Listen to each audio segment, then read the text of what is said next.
if you are watching this back sort of later on in the week, maybe even just later on tonight. And good morning, Daniel. Thank you for jumping on with us this morning, buddy. Good morning, man. How are we doing? How has things been this week? Sort of, what are we? We're a week and a half removed from Freedom Day. You know, restrictions are lifting. You know, hopefully everybody's still sort of, you know, it was something that I sort of mentioned last week as well. It's sort of realizing that restrictions might be gone, but of course COVID isn't. You know, so of course just staying vigilant and just continuing a lot of the habits that we have picked up over the last year, you know, even if it is just washing your hands and like we said, sort of just respecting other people's personal space if they're not quite as ready to be up close as personal as you are, you know, but hopefully, you know, we're all feeling good, and hopefully we've all had a chance to make use of having access to some of the resources that we've got now that we didn't a couple of months ago. You know, maybe you've been for your first swim, maybe you've been just out and about for a walk for the first time in a while, you know, and it's, like I say, it's a good time to be thinking about your own fitness, your own health, your own well-being. And that is, of course, not just thinking about weight loss and weight gain. That's being healthy, feeling good, moving well, and, of course, feeling comfortable in your own skin as well, I think is a big part of it as well. You know, so hopefully we're all feeling like a little bit of a breath of fresh air over the last week or certainly the last 10 days or so. And yeah, we've got our last session this morning, so we're just kind of wrapping everything up. I can't believe that the last 10 weeks has sort of gone by so fast, to be honest, you know. But like I say, all the sessions that we've done so far are available in the YouTube playlist as well. If you do want to go back and sort of recap anything, revisit anything, or even if in a couple of weeks, a couple of months' time, there's something that you want to just come back and check. You know, it might be sort of revisiting the nutrition side of things. What does carbs do? What does protein do? How do I read food labels? All that sort of stuff. Because these are all skills that need constantly sort of updating and touching up on, you know.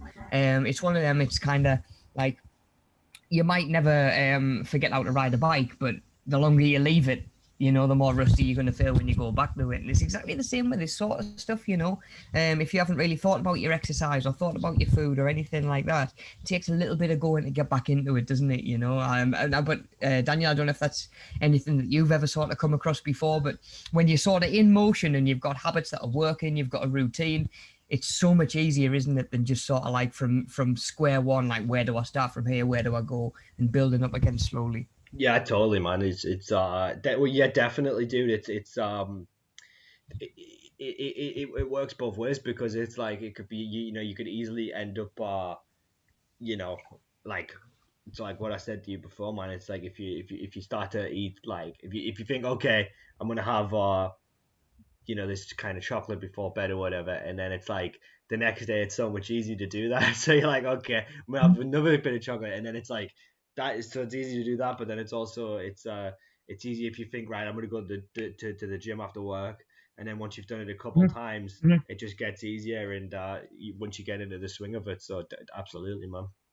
Yeah, and that's the point that I'm always sort of stressing, where sort of motivation becomes less important and discipline sort of takes over. It's the idea of, right, you might not be feeling so much like doing it, but you're going to do it anyway because Monday is chest day, for example, you know, or whatever it is, you know. And once you get to that point and you're going, even if you're not feeling it like 110%, I'm going for PBs, I'm going to work till failure, because you shouldn't do that every session anyway. True, yeah. You know.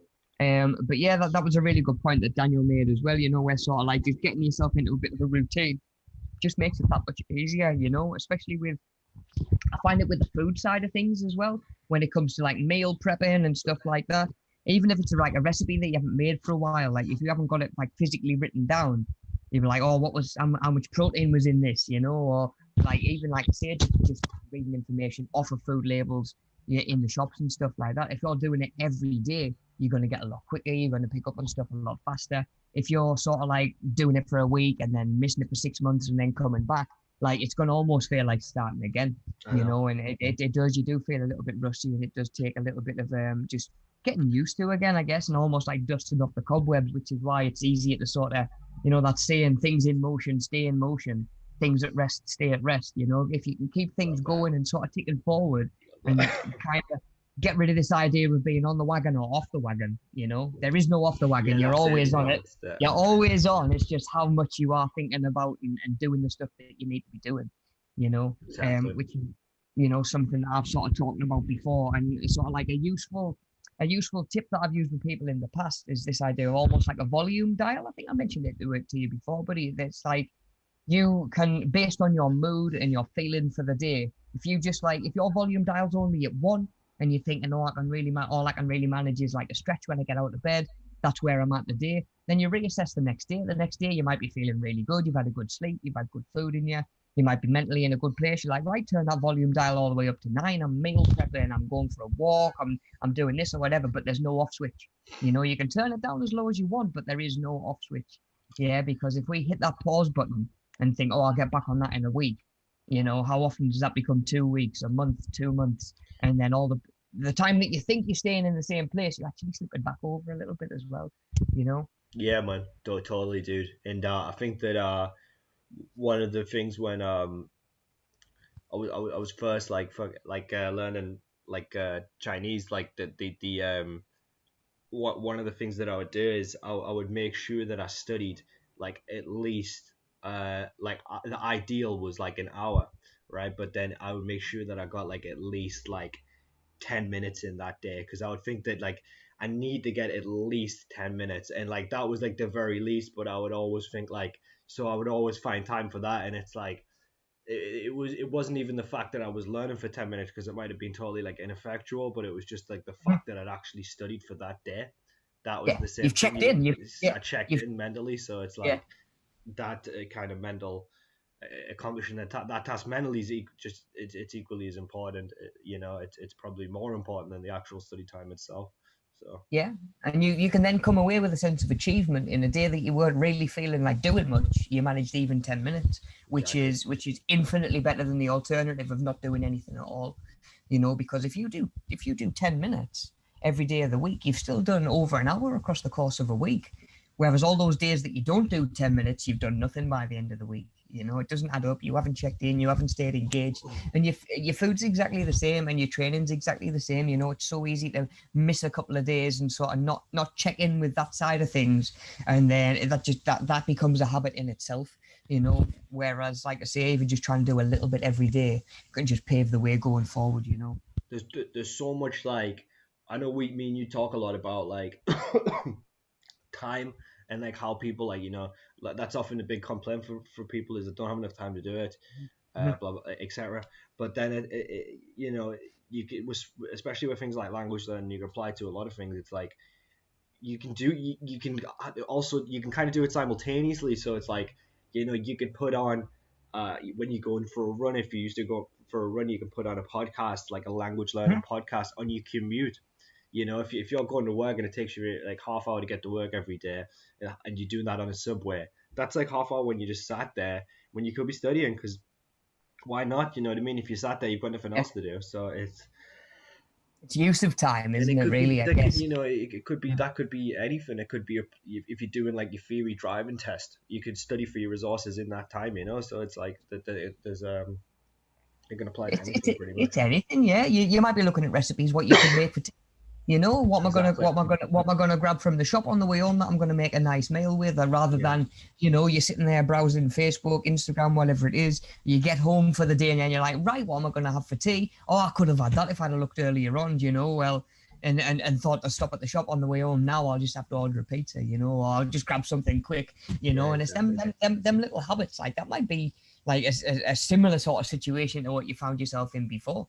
You know, I'll regularly try and think about what I'm going to have for my next meal well in advance. So I'm not getting to the point where I am starving and I'm like, right, I've got to have something now. I haven't got 45 minutes for that to cook, or I haven't got an hour and a half for a full chicken to roast in the oven or anything like that, you know.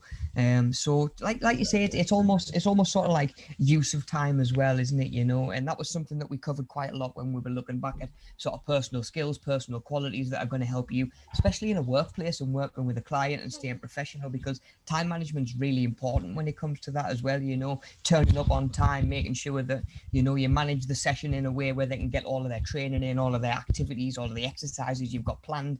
You know, maybe you've got to factor in a warm up and a cool down. It's all like like I say, these are skills that are always being worked on, and you need to be always working on them, because like I say, you're either moving forwards or you're moving backwards most of the time, morning, Gaz. I've just seen Gaz is getting in the chat this morning. Nice to have you in, buddy. So just a little bit of a recap, mate, if you don't mind spinning onto that next slide, please do. So a recap from last week, we were actually looking at I can't remember. I think it was Haytham that was on with us last week, buddy. Actually, so what we were looking at was we were looking at carrying out sort of like fitness assessments. Like if you might go to the gym for the first time, you go for induction, you go for your first PT, and of course, the fitness instructor is normally going to want to get a rough idea of your sort of physical capabilities.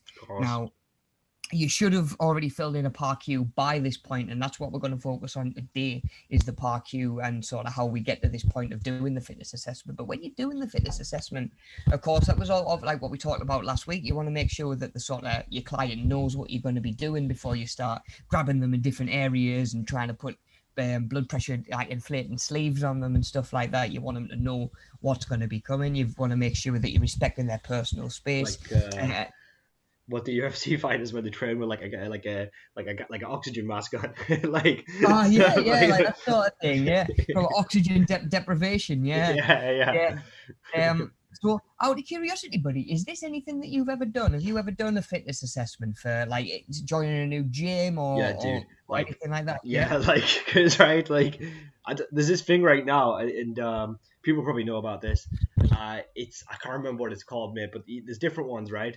And it's basically like a fit pass kind of thing, and it's basically like a lot of gyms now have this deal where if you have this certain type of app, right, it's like a fit pass or a card or whatever.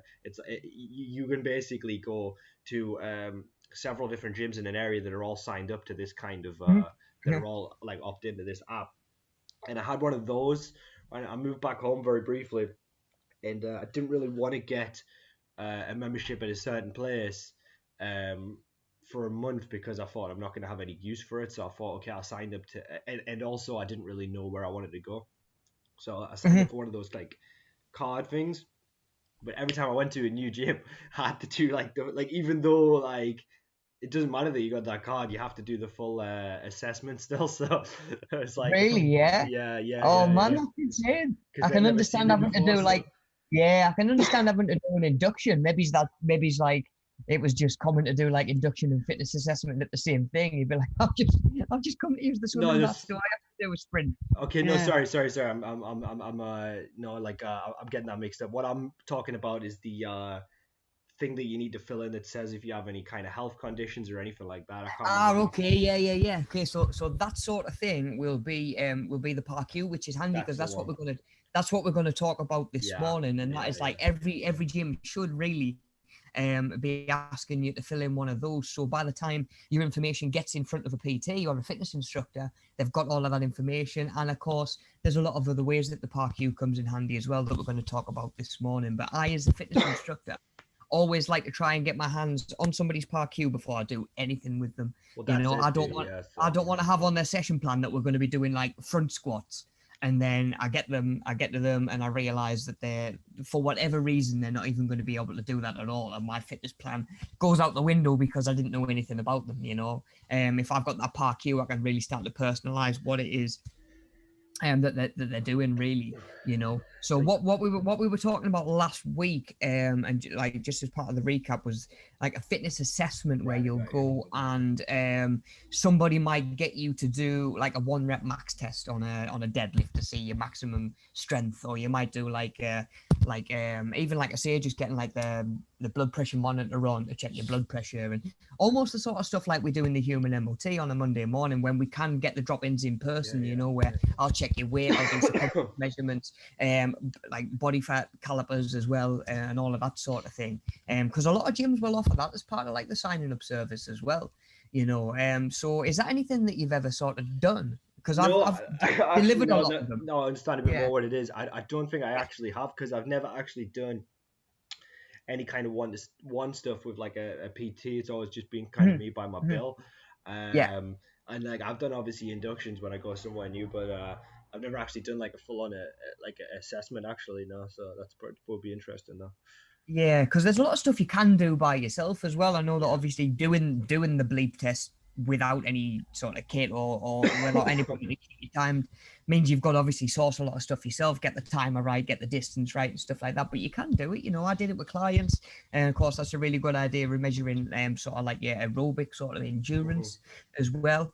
Flexibility, you can get a good idea if you've ever done like a sit and reach test where you essentially sit with your feet against a box and your legs like flat on the floor, and you just try and reach as far as you can, and like it starts to measure past your toes, I think. The only thing that I've really done similar to this is in PE. We did stuff like this like one time maybe, and it was like, okay, like, yeah, and it was like, see how far, yeah. So we did kind of do similar tests like that in PE, but that's the only time that I really remember doing anything quite like that.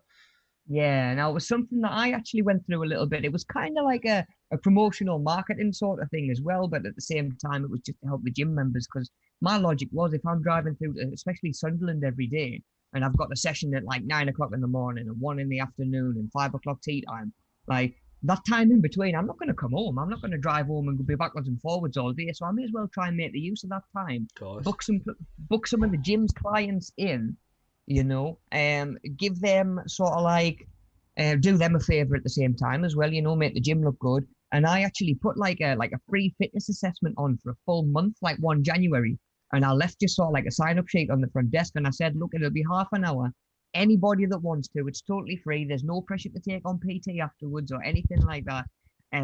Put your name down, put your number, and I'll give you a ring and we'll book in your fitness assessment. And you know what, mate? The amount of people that sort of converted into clients through that, just from me taking them and putting them out the comfort zone a little bit, like, okay, like, yeah, you can lift a lot of weight, but like you're getting up and down these stairs 3 times and you're absolutely gassed. Like we need to work on that sort of thing, and just those components of fitness that people don't really focus on or that they weren't focusing on for themselves.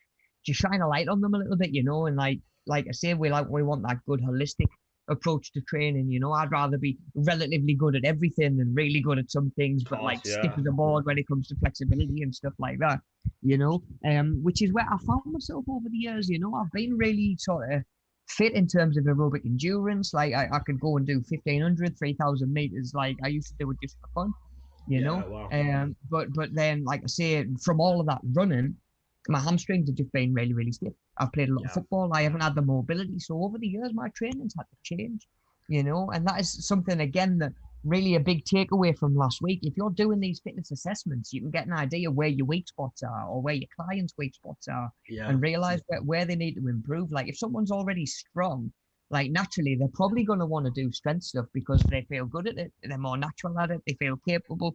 But it's kind of important that they be doing the other stuff as well, and you can sort of put the focus on some of the other stuff.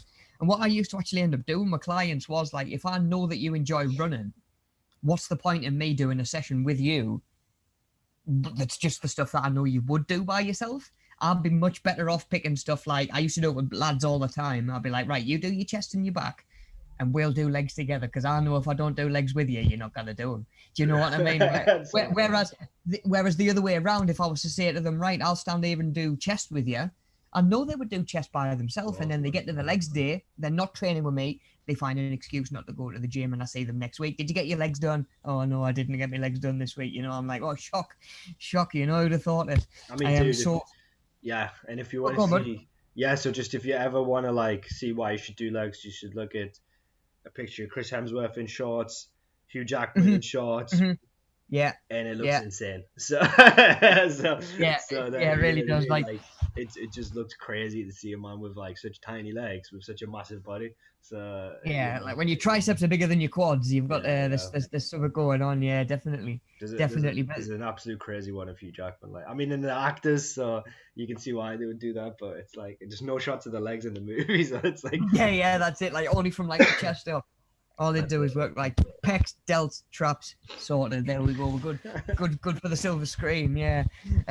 So, like I say, these fitness assessments are a really, really good way of sort of indicating where there might be holes in your training or sort of in your own sort of fitness that you can maybe work on a little bit. And like I say, it might even be stuff like blood pressure, which, do you know what, people can be in relatively good health, or they can be relatively fit, and you can still have sort of quite high blood pressure. It could be stress, it could be salt, it could be something else to do with diet or lifestyle, you know. So again, there were some people that I would have thought, look, do you know what, they are relatively fit, you know, and then I'm doing these fitness assessments and I'm thinking, oh well, really we need to be looking at X, Y, and Z, because, you know, we've sort of pulled up these holes through your fitness assessment. And it's a really good idea of sort of, like I say, assessing where you are, and where you'd like to be, I guess. And like I say, just making sure that you're testing the components that you're trying to work on, you know, which is something that we sort of mentioned last week. Go back, if you're trying to test how strong you are, don't go out and do like a bleep test.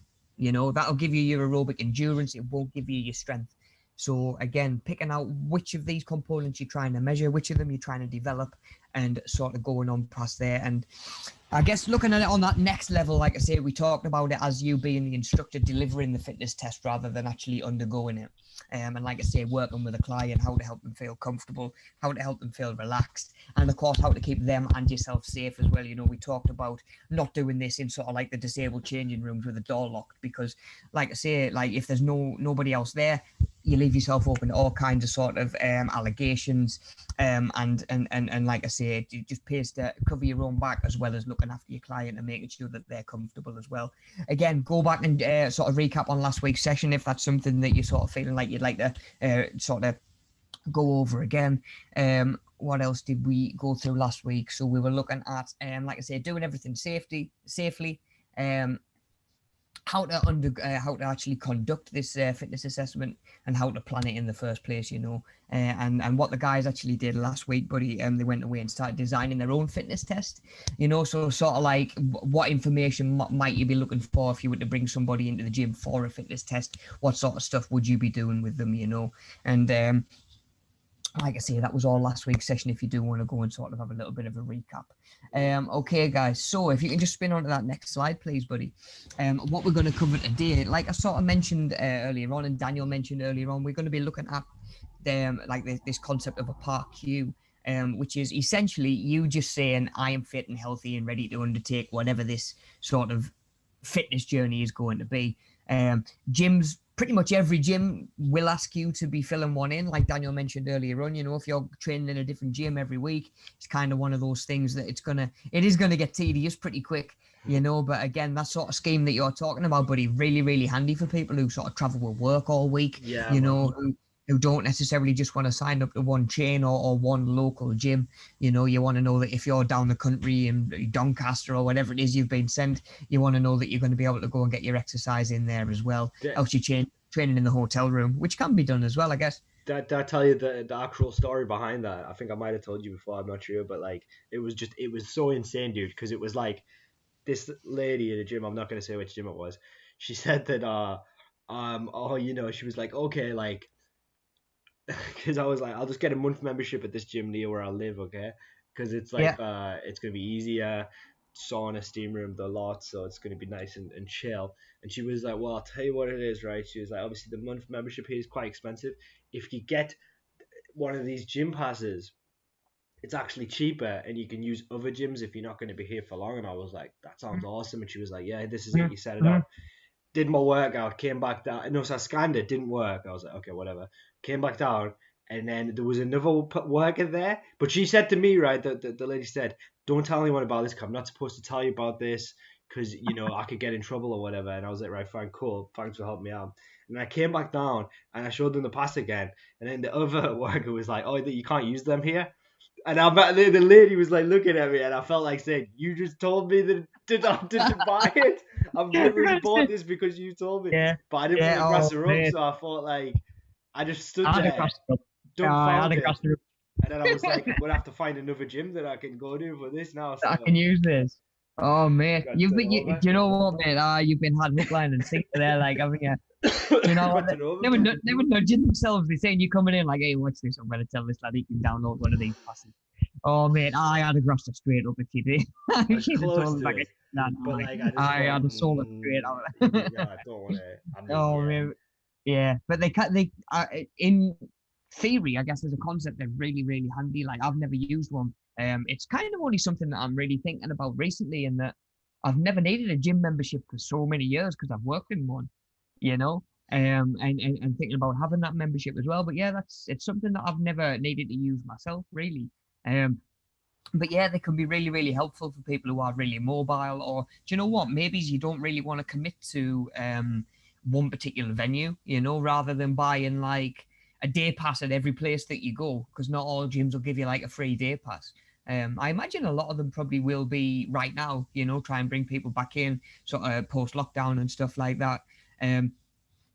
But yeah, it might actually save you spending like a fiver on that gym, a fiver on that gym. Like, you could go to 5 different gyms in a week, pay a fiver at each one, and that's 25 quid for a week of training, and you haven't decided which one you're going to go to. Whereas if you get something like that, you can try a couple of different ones out, I guess. It's definitely got its place. One thing I would say though about it is that like literally none of the workers have a clue how to do it.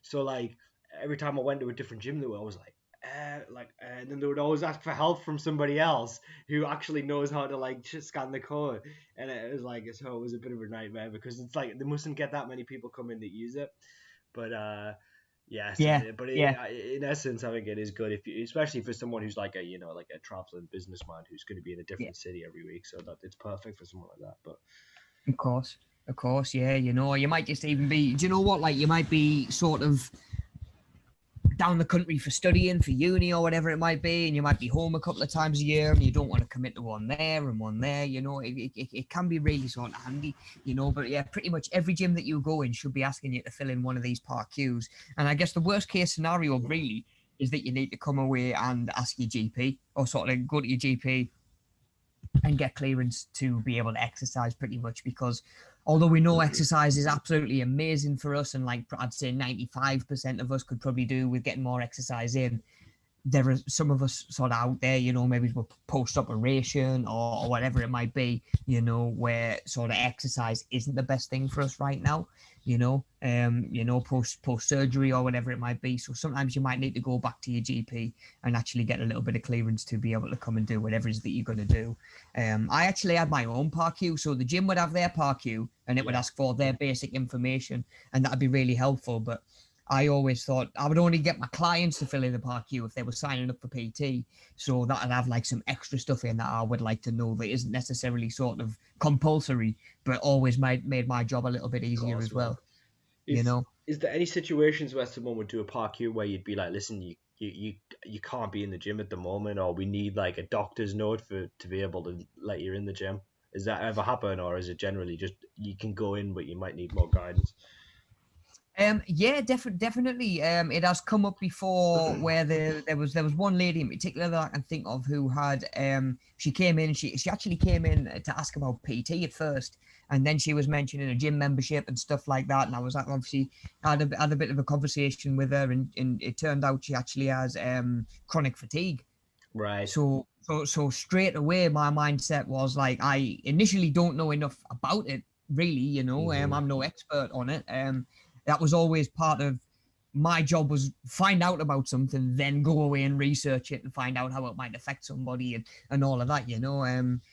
We're obviously not there sort of equipped for every condition that might come along. So I actually needed to speak to her GP myself, rather than go away. And that was more to not specifically say, don't come in the gym at all, but that was, I need to find out how much you're capable of Course. before you're going to burn out.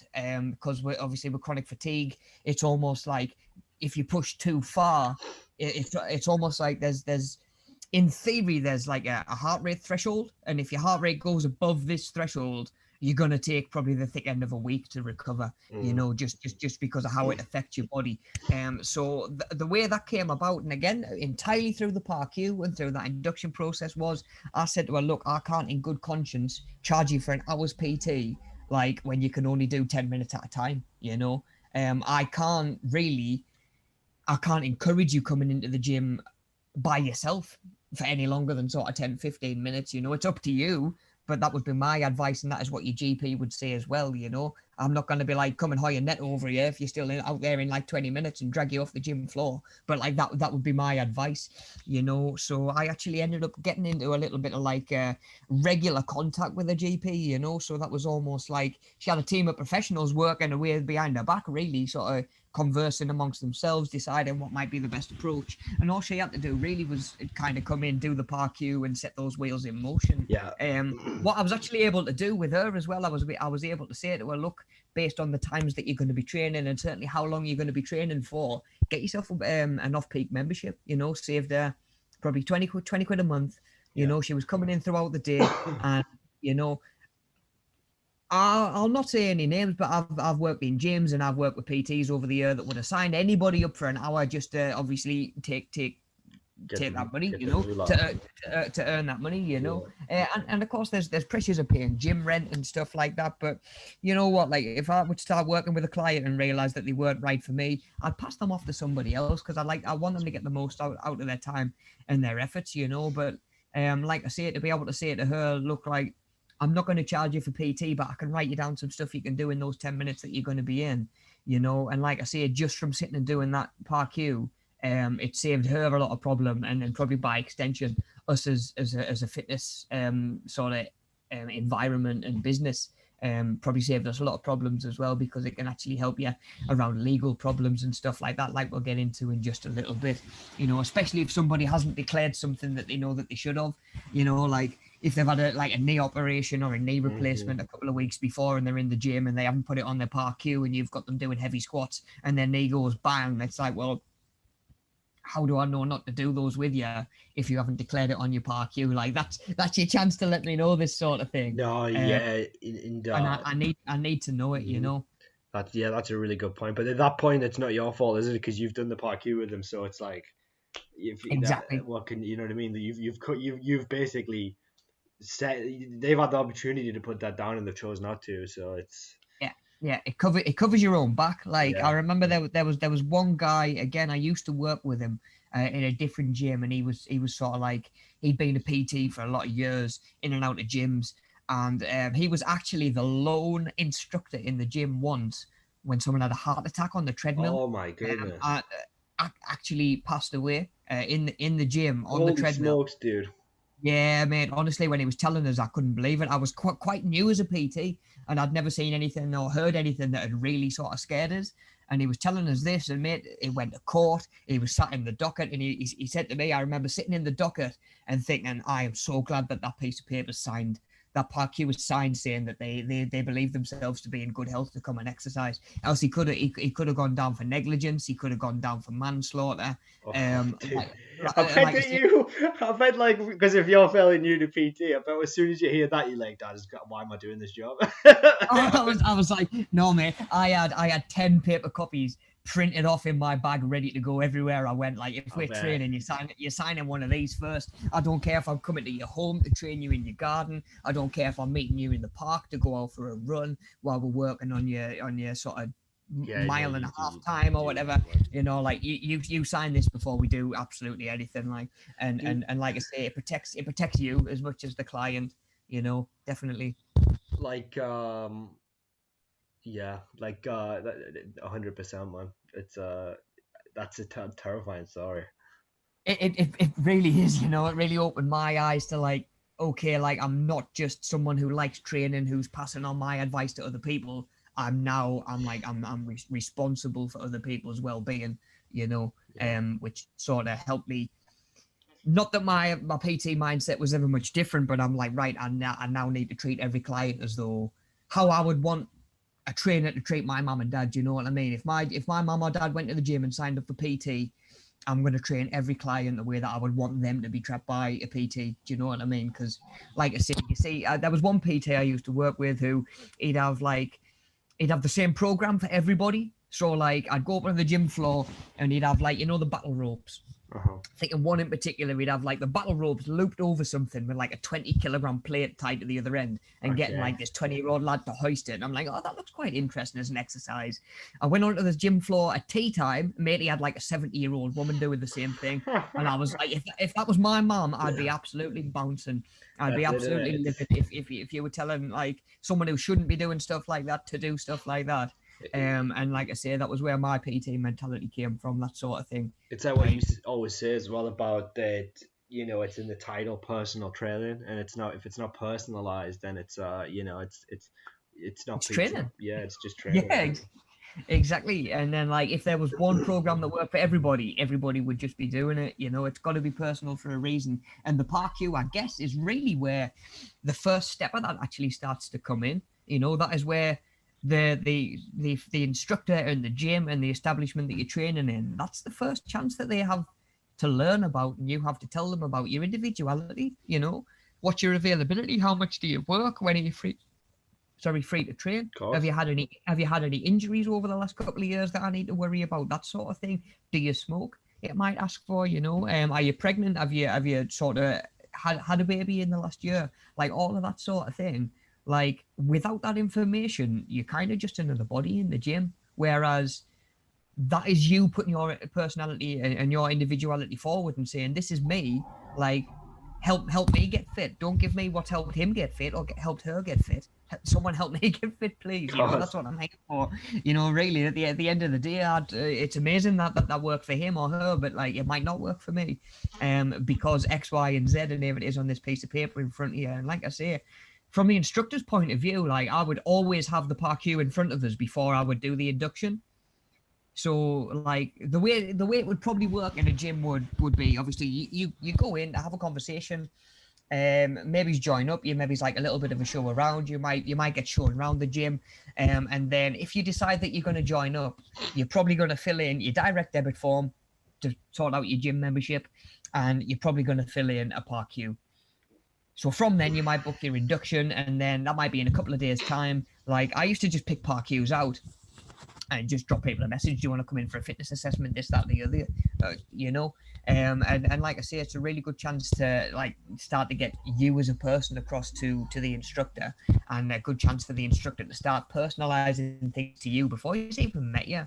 You know, like I say, I couldn't even ever have one basic taster PT session because everybody's different. You can squat, but she can't, you know. You can press overhead, but you've got the blown rotator cuff that would be irresponsible to get you doing day one, you know, or you're injured in this way. So you kind of need to have this information to figure out what people can do, and maybe figure out what fitness assessment stuff you can do, because the two of them work really well together. Of course, the PARQ, this fit, I can do this, that, and the other, and then right, okay, we can do your fitness assessment. Let's go figure out where you are with your strength, your flexibility, your aerobic capacity, whatever it might be, you know. And like I say, it all comes from that with that one first piece of paper.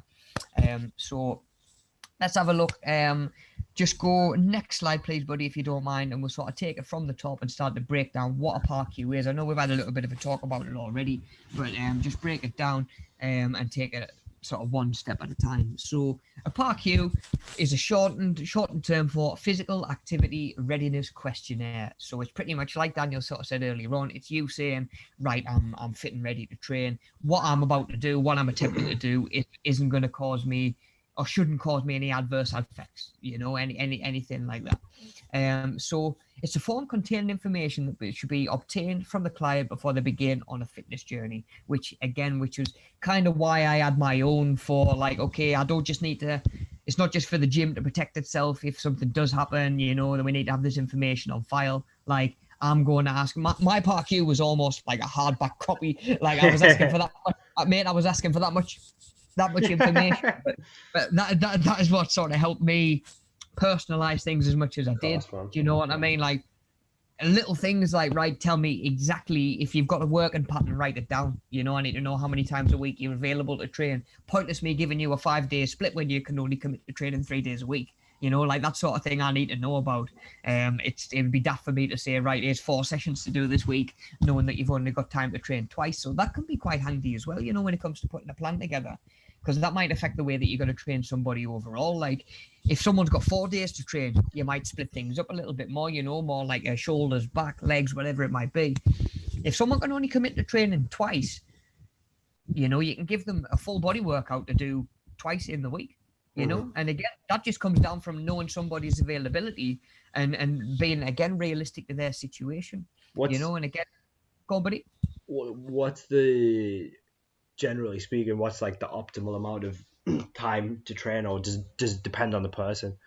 It absolutely depends on the person, buddy. You know, how fit are you?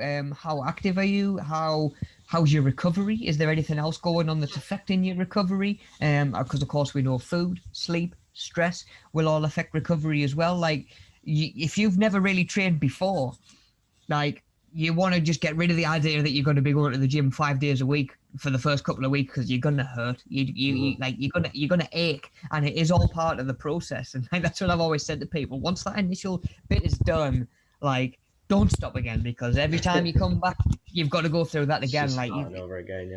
Yeah. You can either be sort of getting your body working again once and kicking on towards your goals, or you can be trying to get your body to work again every 3 months. Do you know what I mean? And it's going to hurt. It's going to put you off even more, you know. But yeah, definitely, it depends on the individual.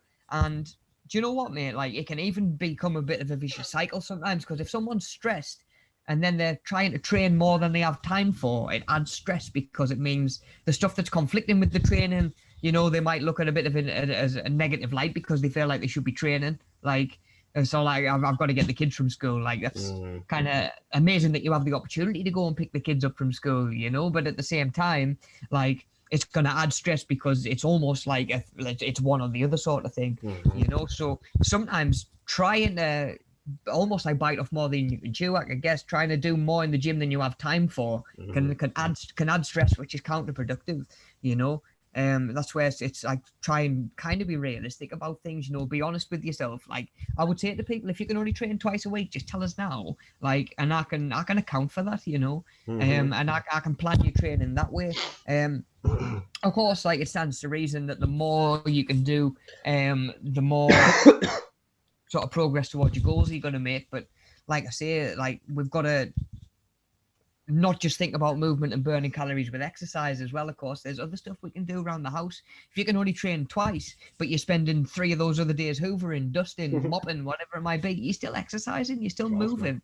You know, you don't need that niggle in the back of your mind saying, oh, I've only been to the gym twice this week. Like, you've done more than you probably have the previous week, and that's a win. You know, that's like an accomplishment. Put that under your belt, and like I say, take it into next week and go from there. You know, there's not a right and a wrong amount of time to be training. It depends on your own circumstances, because for 99% of us, we're only training to make the rest of our life a little bit easier and more manageable, and hopefully more enjoyable as well. You know, so again, you don't want to bite off more you can chew, where, you know, you're either stressed that you're not training as much as you think that you should, or you are training too much and you're not even recovering from that, you know, and you're getting burned out. So again, just because someone trains 5 days a week and does this, that person trains 3 days a week and does this, it might not work for you again. And that's where a lot of this comes from. Like, the fitness assessment is amazing in letting you know where somebody is in terms of their fitness and what needs to change. The PAR-Q is kind of like the key to, it gives you the key to unlock all of that. You know, it's like that's the information that you're going to use to help someone hit their goals in a way that's right to them as well, you know. And like I say, in its most basic form, it is just declaring to the gym or to the establishment, yes, I'm fit to train. It's almost like, yeah, you can go and ask me, doctor, if you want, to tell you the same. You know, whereas like I sort of mentioned earlier on, there will be times where either I've got to say, or the instructor has to say, look, go speak to your GP and just get clearance, or, you know, sometimes even cut out the middleman and just ring the GP themselves, like, okay, because that might be something you put on the PAR-Q. What's the name of your GP? You know, what's the word? Name and contact number for your GP in case I need to get in touch with them. Are you happy for me to get in touch with your GP if I feel it's necessary? All of that sort of stuff, you know. Because like I say, there was times where that was really, really handy actually. There was one guy actually, and it's kind of one of them. It's not a regret because it was the right thing, but it was like one of those. It's a what if, I guess, you know. In one of my first couple of years of PT, and there was a guy who wanted to. He was wheelchair bound, and he wanted to do Land's End to John O'Groats. He wanted to do one end of the country to the other, and he was planning on writing a book as he did it, and he wanted me to train him. He wanted me to train him in terms of obviously sort of like his fitness and his sort of like certainly like his aerobic capacity to help him achieve it. And do you know what, mate? I was all over that. Like, I signed up for that. I was like, yes, that'll be absolutely amazing to be part of. You know, I was quite honoured that he'd sort of come to us and let us wanted me to be a part of that journey. And it was actually his GP that advised against it. You know, that's fair enough. It was a kid. Yeah, well, of course, you know, it was one of them things. It was like, if it's not going to be good for him, or if his GP thinks it's not going to be good for him, you know, I'm not going to encourage it any further. But at the same time, you know, full credit to somebody who is sort of facing adversity in such a way that they sort of wanted to get out there and tackle that. And I'm pretty sure he found something else to do. And again, I don't know if it came from a point of wanting to prove to himself or wanting to prove to other people that he could. I know that he did find his new challenge to go and do. But yeah, that was probably just one example I can think of where the GP has come back and said, look, like, no, it's not a good idea. Like, I can appreciate, like, that you're wanting to better yourself and get fit and healthy. The best thing for your health right now is not to do this, you know. Any PT, any instructor is going to listen to that, you know. As you should as well, I guess, you know, and take that advice.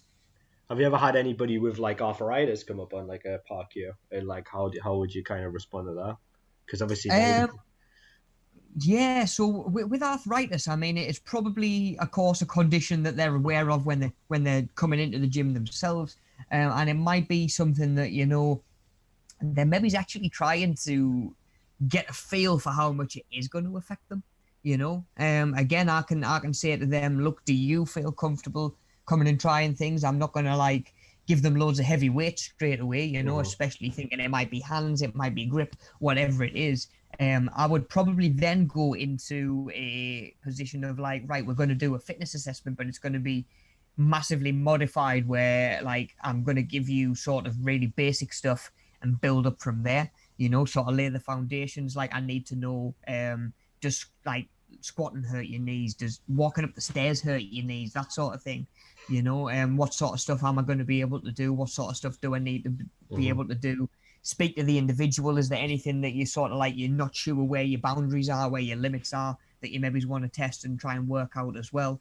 And of course, feedback when you actually do get on the gym floor with them. How does that feel? How are you feeling after that set? That sort of thing. Do you need to call it there? And then, of course, recommending other stuff, you know, that potentially might be, of course, like stuff like fish oils to help lubricate joints. And there's even like compression gloves and stuff like that as well, you know. They're totally optional. And I was always point people in the direction of stuff that would make things a little bit more manageable for them. That's good. But again, do you know what? If they started doing stuff on the gym floor, and, you know, maybe if it was a little bit like really, really chronic arthritis, I'd get an idea pretty quickly that they can't move, and you know, I'd maybe seek the GP out from that point and just say, look, like, I've got so and so in here. I've noticed this. What's your advice from here? You know, so sometimes the word of the PT or the sort of like assessment from the PT will go back to the GP, and then the GP will make a decision from there as well. So like, oh, I've sort of heard that this is hurting, that's hurting. Now I'm going to say, like, you know, maybe just give exercise a bit of a miss for now, and try this instead, you know. At the same time, stuff with arthritis and stuff like that, stuff like swimming can really help. So I've pointed people with some conditions away from, right, I don't think the gym is for you, but find somewhere with a swimming bath, with a swimming pool that you can do that. That's a good idea. No impact. Yeah. No impact, exactly, buddy. And of course, the water is weight bearing as well. So, like, even just standing there, you haven't got the strain on the bones and the skeletal system as well. you know. So I mean, I've had a couple of slaps on the wrist from gym management, from turning away members and clients and stuff. But I'm like, if the gym's not right for you, I'm not going to let you sign up for £40 a month. I'm just not going to do it. So Like, if you're a PT in a gym with a swimming pool, could you implement that into like the program? Could you be like, oh, we're going to do this? I did. Okay. I did, yeah. I used to. There was it's probably not the norm. Yeah. A PT or certainly like even a GP might give you certain exercises to do in the pool. There was only one client that I ever did it with, and like I say, it's depending on what you feel the benefit is going to be. It was a blind lady that I used to work with, Yeah. and I've probably mentioned it to you, and I used to get her to stand on them like Bosu balls, you know, or like a balance step in the gym to check her balance. And when she got to a certain point and she was more comfortable and more confident with me as well, I said, right, okay, a carer that brought her in, took her into the changing room and got her changed. I met her at poolside. And you know them floats that you get that sort of like obviously help you stay buoyant in the swimming pools and stuff like that, almost sort of like just like a tablet sort of shape. So I used to dig one of those out, and I used to swim down and put it under her feet and get her to stand on it, and the buoyancy of the water trying to come up to the surface used to create little shifts in her balance that she would need to make, and get all those little stabilizing muscles working and help her learn how to correct her own balance. That's awesome, actually. That's a really cool idea. She got so much benefit out of it. It wasn't every session. It was only like every 2 or 3 weeks that we used to do it, just to like change it up for her. But little things like that, you know, then you can advance one under each feet, or one under each foot, sorry, you know, and then change it up from there. You know, can you get her to maybe balance on one foot? But yeah, that was what I actually used to do with her from time to time. Now, again, it depends how hands-on you would need to be. I kind of only really needed to be there doing that with her because of her disability. You know, it was a case of the gym actually said, and you know, it was kind of one of those things that made me raise an eyebrow at the time. The gym staff had said, look, we don't have any employed PTs to take around the gym floor. They're all self-employed, so we can't force any of our PTs to do it. And because she's blind, she can't be up on the gym floor by herself if she can't get around by herself, you know, if she's not used to using the stick. So that was how that came about. Someone had come up to me, and I was quite new, and I said, look, again, I've got the time. I would rather somebody got the use out of the time than me sitting in the cafe and just sort of like scrolling through whatever it is, or you know, feet up, having a coffee and talking somebody's ear off. You know, I'd rather be helping somebody get the most out of their, like I say, out of their time. So I only really ended up working with her and doing that in the swimming pool because she needed me there all the time. Do you know what? Like 100% of the time she needed somebody with her. If that was somebody who wasn't in that position, but I thought swimming would be beneficial, I would probably sort of like prescribe that a little bit, you know, like I'll still do gym floor work with you. But I would recommend doing a little bit of swimming, because if that was the case and they were paying that £30 an hour or however much an hour it was, you know, you've got two options. You're either stood on the side shouting at them and telling them to do more lengths, which how much benefit is that going to be? Really? You know? That's like me standing next to you on the treadmill and saying keep running. Like, yeah. That is what you're going to keep doing, you know. You're probably going to do that without me there to tell you to do it. You know, so with a lot of people, it was a case of how can I be the most beneficial to you in the time slots that we have available to us each week. Again, you know, I'll do the stuff with you that I know that you hate doing by yourself because I know that you won't do it by yourself, that sort of thing. Or I'll do the gym work with you, you do the swimming and the running by yourself, that sort of thing, you know. And again, it all comes from the park, you know. There wasn't really anybody that could swim by themselves that I thought to themselves, like, I thought that I needed to be in the pool with them. But I would certainly recommend it with certain people. Or there were people that came to me for PT and I would say, look, do a little bit of swimming, strengthen up these joints and stuff first. Course, and then, you know, then I can sort of start you on a program. Like, I couldn't rightfully charge you £25, however much an hour, when I know that what you really need to be doing is working on those sort of joints and the stability, and swimming would be more beneficial to you, you know. So like I say, it all comes from the park, you know, thinking about it now, there's so many different branches and so many different sort of paths that people can go down from joining a gym.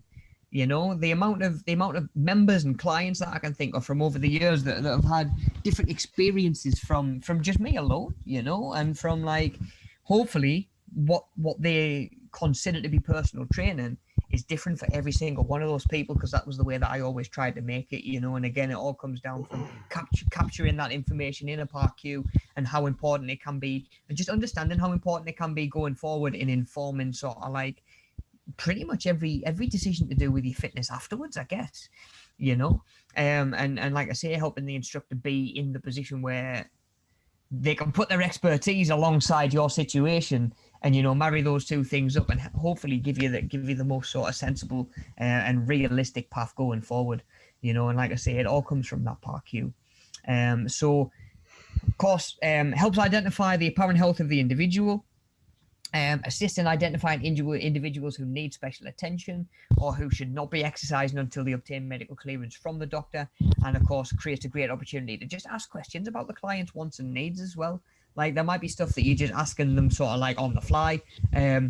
I used to have certain things that I wouldn't have written down and I wouldn't make a recording of, you know. But if I was giving somebody an induction, I would just have a little bit crack, try and pick their brains a little bit, you know. Again, try and just find out what makes that person individual, what makes them tick, what motivates them, what drives them. And I guess the one thing that I did always used to ask, I would never write it down, but one thing that I did always used to ask would be like, why are you here now, joining up and saying, help me please, and not 6 weeks ago and not in 6 weeks time? Like, why are you here now? Like, what's brought you here now? What's been the final straw that's got you in the gym? Because that might be just possibly the most motivational thing to you going forward. You know, whatever's pushed you to get here right now through the door when you're talking to me, like, I need to know what that is, because I'm going to keep bringing that up when your motivation's flagging, you know, when it seems like you're checking out on certain days when there's certain bits not being done. I need to know why you're here, because I need to remind you why you're here, I guess, you know. And I need to be able to say to you, look, you're not just here to get fit. You're here to get fit so you can play with your grandkids when they come round and not be out of breath and say, oh, like, I need a minute, you know, that sort of thing. Like, if someone's motivation's dropped and down, if I say to them, well, I thought you wanted to get fit, not the most motivational thing in the world, is it really, you know? But what about, like, I thought you wanted to get fit so that you could play with your grandkids when they come round? They're much more likely to be like, right, let's get out there, let's do it, you know. It's not just for me. Like, whatever it feels like now is going to be worth it when I'm in that moment and I can play with the grandkids, you know. So again, finding out what's driven people to finally take the plunge, I guess, and what's driven people to that point where they said, look, it's now. Like, because that process of first starting the gym, I don't think it's anything that anybody actively looks forward to. So, like, if you've been dreading it and putting it off, what's driven you in here now? Because that is obviously powerful, and I need to be aware of that in the future. How do you like measure expectations as well? So like if someone comes in and they're like saying they're like, you know, they're like 60 years old and they're like, okay, so I want to train to be the heavyweight boxing champion of the world. Like, how would you kind of like put it to them, like, politely, that like that's just not going to happen? I would. Do you know what? I always had like this approach of like, rather than looking at the end goal, like, I want to know what the end goal is. Yeah. But we are going to start with our mindset. Our mindset starts here. We're going to start here and build up. And if you make it to the world heavyweight champion, amazing, awesome. Like that will be on you, and the pressure and sort of like the effort that you put in. And you know what, mate? They're either going to go on leaps and bounds and absolutely smash it. But you know what? Sooner or later down the line, they're probably going to realize that the world heavyweight boxer, the world heavyweight champion, is probably 20 years younger than them. You know, like it's their journey. Sort of like, let them realize it in their own terms and in their own time. Like, especially when you get started, they might soon have a little bit of a reality check where like they're blowing a gasket in the first session. All you're doing is like 1-2 on the pads. They might reassess things themselves a little bit. You know, I never tried to be a dream shatterer, but I was always a little bit of a realist as well. And again, you know, thinking about reminding people again, you know, that it's about the broader spectrum of fitness, but also trying to remember your responsibility to focus on the areas that's important to them. Like, if he wants to come in and just do boxing, it's not up to me to say, oh, well, I feel like we should be doing some weights and should be running and should be doing this, that, and the other. I can advise that would be more beneficial. Yeah. If that's that person's choice and they only want to do that one thing, then do you know what? It's not up for me to decide how we're going to really spend that time that they're paying for. It's their body. It's my job to get it how they want it, not how I would ideally want it. At the end of the day. But again, there is a little bit of being a realist in there as well. And like you say, sort of managing expectations, but certainly from day one, realizing that, like, I'm going to do my job the same as I do for every other client. So chances are the progress that you make is going to be on you. Like I'm going to just do what I do. Not to say that you're infallible or that things couldn't be slightly better in terms of the program or whatever, but like a lot of the time it comes down to, is the client doing what you're telling them to do, as opposed to you telling the client to do the wrong things. Like I say, it's going to be a case of like, you're going to be the deciding factor on how far you can go. I'm just going to be here. Like, I think of myself as like, when you go bowling and you put the sides up, like, that's me. I'm the sides. Like, I'm going to stop you going too far off track either way. I'm going to keep you sort of funneled going down the right path. Like, if you bounce off every wall on the way down, that's entirely up to you. But like you say, buddy, it's almost just realizing that I'm almost like the stabilizers, and they're the legs that are pushing the pedals. And they will ultimately decide how far they go in their own progress and stuff like that, and probably when it comes to them, I've never had anybody thinking that they're gonna go and win gold medals and going off to the Olympics and stuff like that. But I imagine that's something that they would sharp realize, when they realize that they haven't trained for 30 years, and that tab that they have when they get in from work every day certainly hasn't been helping either. And like after 10-minute warm up on the treadmill, it's like, I need a minute. Like I say, people tend to reassess their goals after they realize where they are fitness wise. It's not very likely I would do a fitness test or a fitness assessment with somebody and I've said to them, look, we need to do this, and this. There's these sort of holes in your training, and they're still under the mindset that they're going to be an Olympian.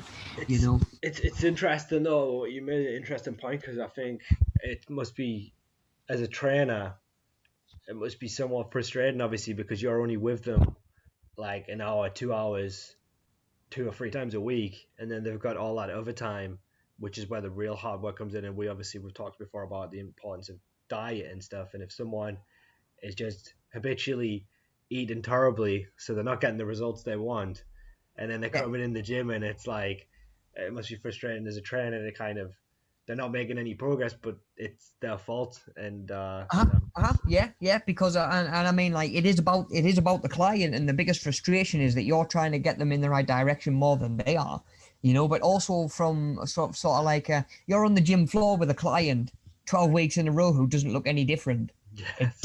It doesn't look great for you either. It certainly doesn't help your like marketing at all.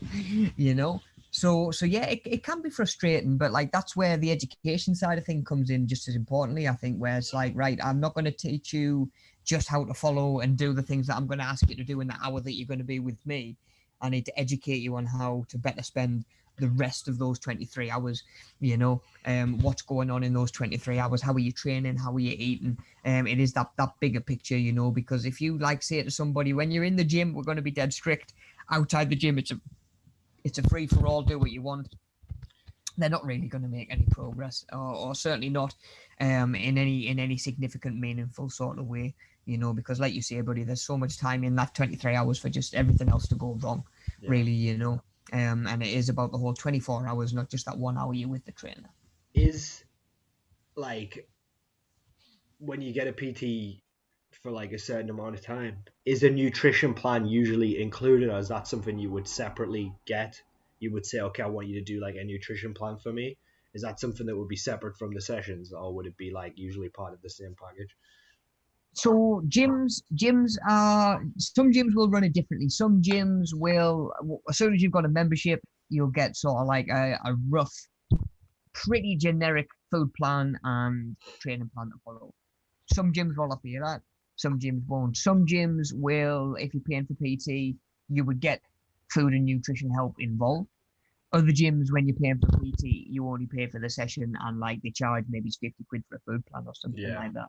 Now, the thing to remember with food plans is PTs aren't nutritionists. We're not qualified as nutritionists. Right. We aren't really able to say, here is a list of foods, go away and eat this, because as much as we know macronutrients and as much as we have a good idea of micronutrients and vitamins and stuff like that, you see it all the time. PTs will even give their own diet to a client and they'll go away, and eventually that diet turns out to be pretty deficient in X, Y, or Z, because it's not put together with maximum nutrition in mind. It's put together with weight loss or weight gain or building muscle in mind as well,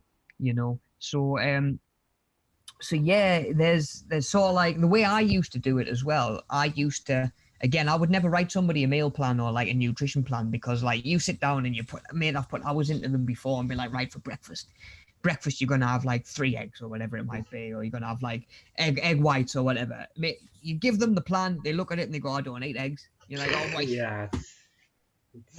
Like, where do I go from there? Do you know what I mean? Like, so the way that I do it, and again, just in terms of making it easier and more sustainable, and you guys will know this from all the previous sessions that we've done, if you're looking to change your food, make little tweaks to the way that you're currently eating. Don't take the way that you're currently eating and change it up drastically, because like it's going to be so hard to sustain. But like if you're in the habit of skipping breakfast, try and get breakfast in.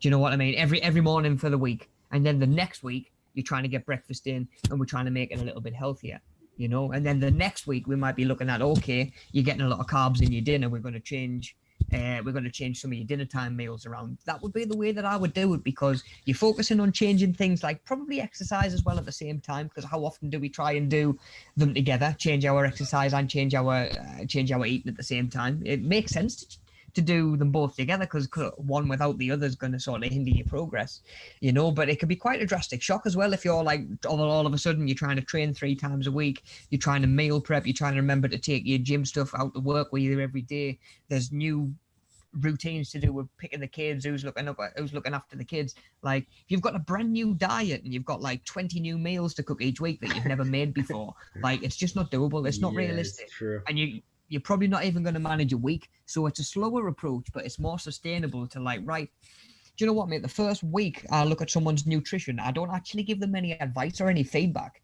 I just say to them, start tracking your food now. I need to know what a normal week of food looks like to you, to know how many calories your body's used to, how many carbs you're used to getting, so we don't drop those down and you feel like absolutely like rough and run down for a few days, because cutting your carbs quite drastically can leave you feeling pretty rough as well. So it's doing everything small and starting from where you are and taking the next step, rather than looking at where you want to be and just trying to jump there straight away. It's impossible to do, really. Do you usually weigh clients? I suppose, would it be dependent on their fitness goals, I guess, Absolutely, buddy. Yeah, absolutely. So if it's someone who's wanted to put size and mass on, I probably would. If it was someone that was trying to lose body fat, because like, let's be honest, like I've said before, ain't nobody out there trying to lose lean muscle. When we talk about losing weight, we're talking about fat, isn't it, really? There's nobody saying I wish me pecs were a bit smaller. Like it's usually body fat that we're wanting to get rid of as well, so when we're thinking about that side of things as well, it's not just a case of I'm just going to measure your weight. Again, I always make a point of saying to people, look, I'm measuring your weight because it is one metric, it is one bit of data that is quantifiable that I can track going forward. I'm not weighing you to shame you or to make you feel shame or to make you feel judged. And then I'm not even going to weigh you every week, because I don't feel like that's important. I understand that it might be a bit of an uncomfortable experience. And then there's some people, mate, be it that sort of they can't use conventional sort of scales or whatever it is, or maybe it's just confidence-wise, you think it might it might take the wind out of their sails to shine a light on their weight rather than, motivate them. You can start with circumference measurements, measure around somebody. Right, yeah, that makes sense, actually. Yeah, I didn't think about that. You know what I mean? I can tell you whether you're losing weight. You'll know whether you're losing weight based on how your clothes are fitting. Like, Yeah, you'll true. know that. I don't need to know that you've lost 2 kilograms. It's mass. Like, all the scale tells you is your relationship with gravity. It's not your value as a person at all. So let's not put too much value on it. I guess at the end of the day, it's one thing that you can measure that can be black and white, and you can check it again in a couple of weeks' time. You don't need to be getting on the scales every morning. That can be quite negative, quite damaging, and certainly breed the wrong sort of mindset. That's for sure as well. I don't like to put too much emphasis on the scales. I like to focus more on how people are feeling in themselves, how are their clothes fitting, like I say, that sort of thing. So some people, yes, you would do it, and then some people you wouldn't really need to bother with it too much. I've had clients request it, but I've also made a point every single client. I'm like, if you don't want weighing, I'm not going to force you to, Well, there'll be other ways to check whether you're making progress and moving in the right direction. If you don't want to know your weight right now, that's cool. I can still do my job, And again, thinking about the individual, thinking about helping them feel as comfortable as possible. Again, coming back to what we talked about last week, like if someone's obviously carrying a little bit of extra weight and they're quite self-conscious about it, again, that's probably why they're in the gym in the first place. The last thing that you want to do is go and get like the skinfold calipers and just start grabbing their waist and be like, right, there's this amount of fat here, there's this amount of fat there. It's going to do nobody any favors at all. It doesn't give you any information that you couldn't have figured out just from looking, and it certainly doesn't help them feel any more motivated either. So again, circumference measurements before a lot of stuff I would probably do, because like that is again something that I can be aware of the reading, and what the person that I'm measuring isn't going to be stressing about that too much. They're not worried about, oh, I'm 80 kilograms. They're more like, oh, my chest's 39 inches round or whatever it is. Do you know what I mean? Like that doesn't translate as well, and you can't use it against yourself. Do you know what I mean? Like it's funny, like when we are our own worst enemies. Like if you say to somebody, yeah, like your thighs are like 40 inches round, they'll be like, okay, I don't really know what that means. If you say to somebody like you're 45 stone, that to them straight away, like, oh, I'm heavy. Like, do you know what I mean? If that makes sense, they can't use it against themselves, I guess. If you give them a reading that's quite arbitrary, like they can't say, oh well, like it can't take the wind out of their sails at all, I guess, really. What if someone was like gained like 20 pounds of lean muscle in like 2 months? Would you be like, like what exactly is like I've got to what say, kind of yeah, supplements are you taking? I want to see your supplements. Yeah, I want to see your supplements, and I want to see your food. That's what I want to see. I'll be saying, give me your diet. That's what I'll be saying. Oh, honestly, mate, honestly. But yeah, it's funny. You come across all sorts. You come across all kinds of people, like different people's mindsets as well. Like just some people are natural, like, right, give us the next challenge. Some people are just natural, like, defeatists. I can't do this. This is really hard. And again, you've got to sort of react to the person and react to the individual, and sort of give them what they need. Which again, it all comes back to not only the PAR-Q, but taking advantage of the opportunity to just find out as much about people as you can. Like, that was one of my favorite things about the job, really. You're meeting different people from different walks of life. They've got different stories to tell. Mate, some of my favorite clients to train over the years have been elderly who have like sort of 70, 80-year-old. Like, mate, I used to train one guy, right, who he used to be in the merchant navy. Mate, he'd been boarded by pirates. Honestly, like, That's so mate, crazy. honestly, swear to God, and he was like 70 at the time, and he was like, oh, they've tried to get us to captain another ship, and my missus isn't happy about it. I'm like, what way of life is this? Like, do you know what I mean? Like, I've come out of college, gone to Argos, gone to the factory, and now I'm here on the gym floor, and you're on about like you're telling me about these swashbuckling adventures that you've had over the years. Mate, honestly, mate, absolutely. Oh, isn't it though? Isn't it such a good word? But mate, getting to meet all these different people and just picking from like their experiences and sort of like their values and stuff like that, and just seeing how different people can be. Like, I'm sure there's a lot of jobs out there that highlight just how different people can be, but there's certainly none that I've ever done more than PTing and working with them in a fitness capacity. Just seeing the variety of people, backgrounds and cultures and stuff out there. Absolutely mind blowing, mate. And it's something that I consider myself lucky to have been able to do for so long. and sort of be able to make a living doing it at the same time as well, and helping people out. And again, getting to know people individually and what makes them themselves was, I guess, kind of something that always came quite natural, because it's fascinating to me. You know, I absolutely love it. Absolutely, and it's naturally led me to inquire about people more. That's, again, in turn help me do my job and help me deliver like the service that they were paying for at the end of the day.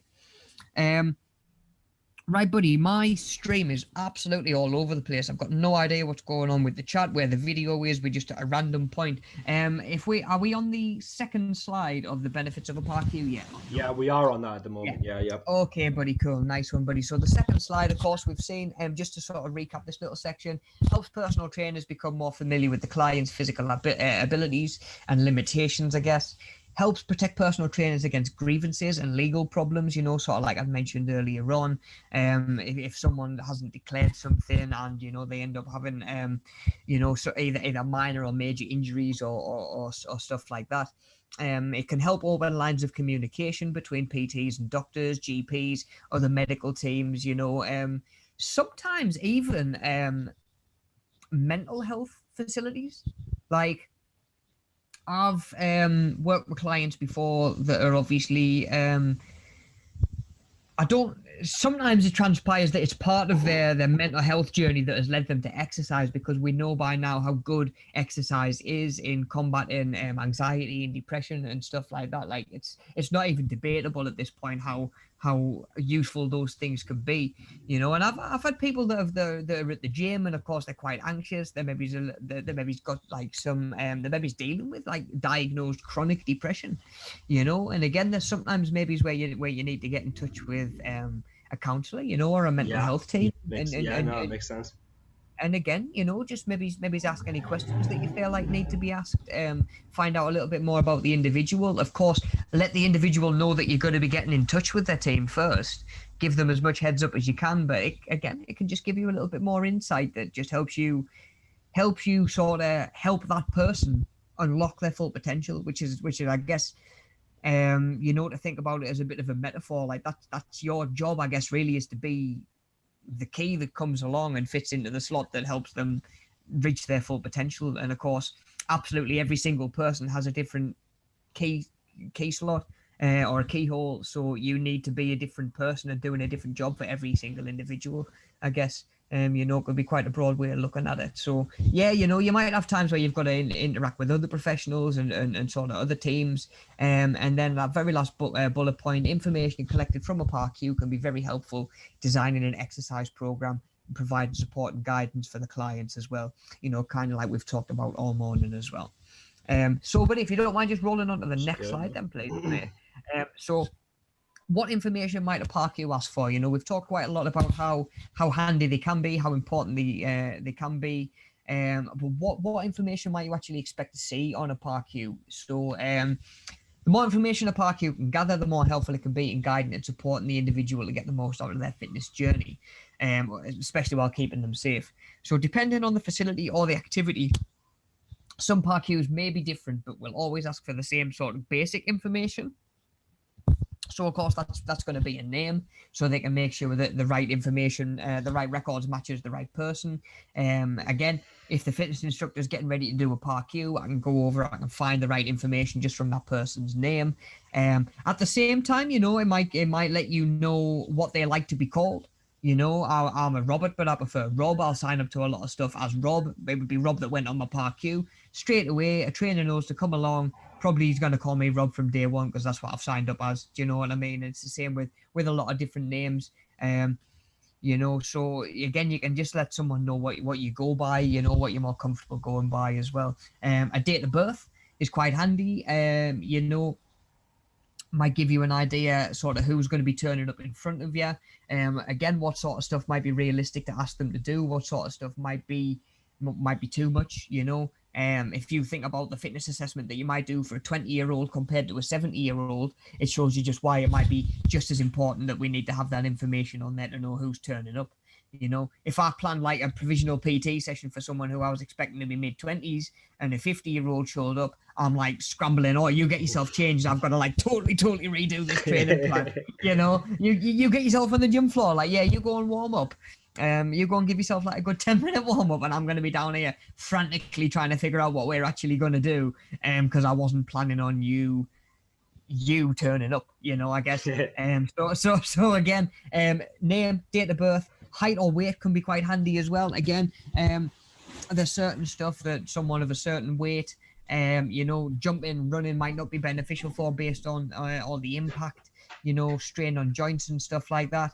At the same time, your weight and your height can help you track stuff like your BMI as well, you know. So if you're going to track like your BMI, which again we looked at last week as part of the fitness assessment, using it to track, you know, are you heavy for your height? That's literally all your BMI is.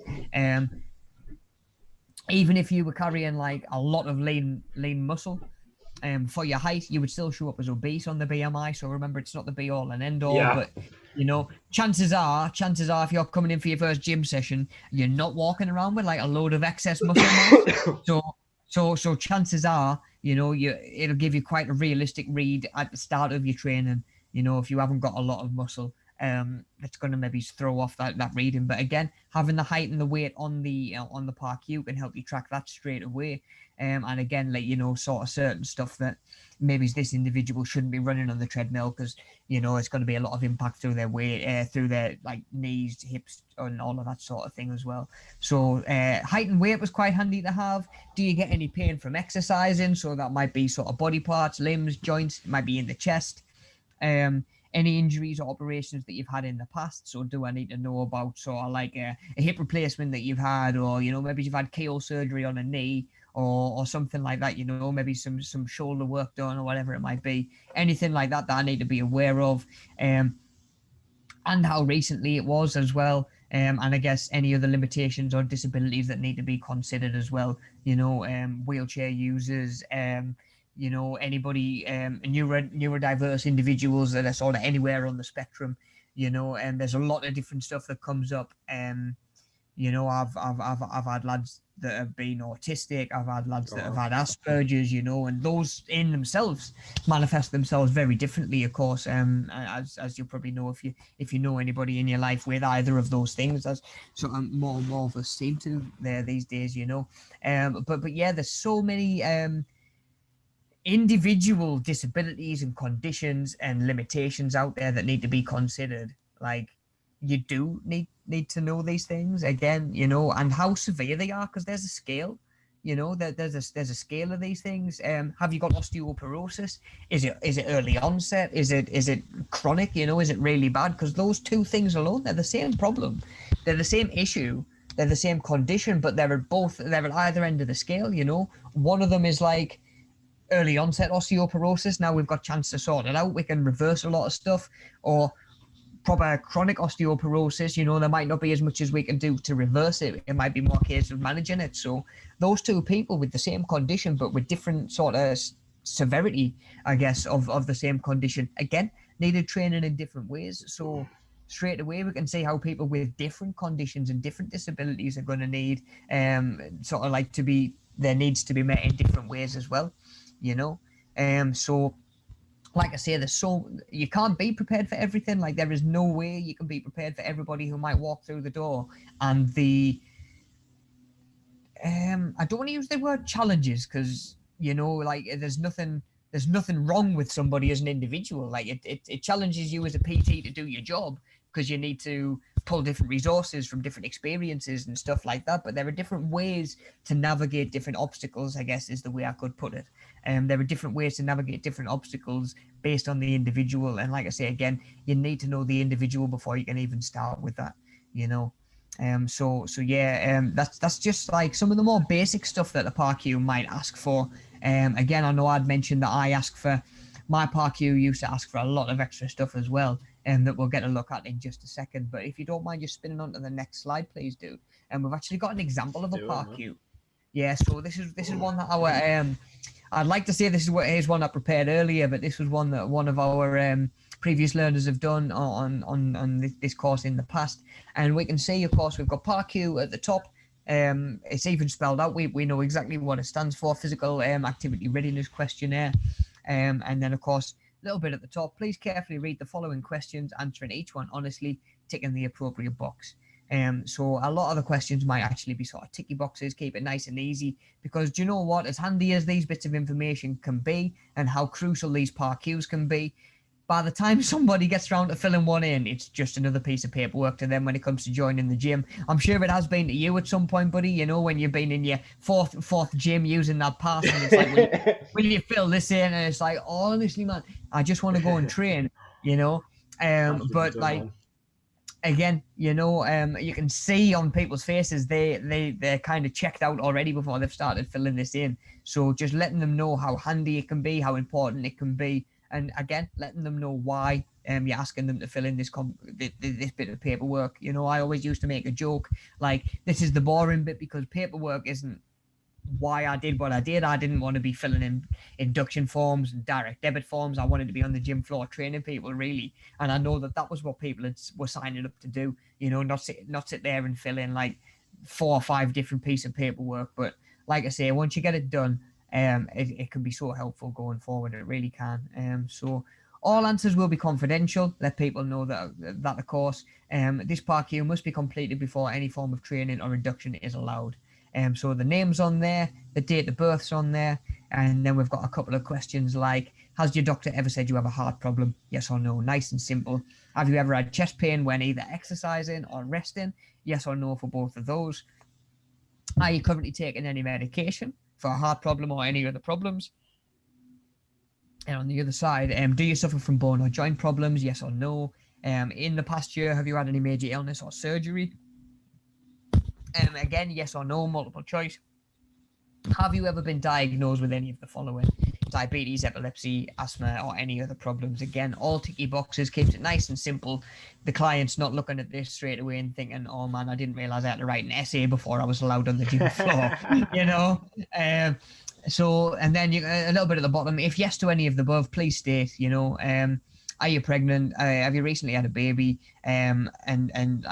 From there, thank you for completing this form. If your health changes, please contact a member of staff as soon as possible. So again, letting them know, we don't just need to know where you are when you start training. We need to be aware if anything actually changes, you know, if you go in for an operation or whatever it might be, we need to know about that as well. Then, of course, a space for them to sign and a space for them to date it at the bottom.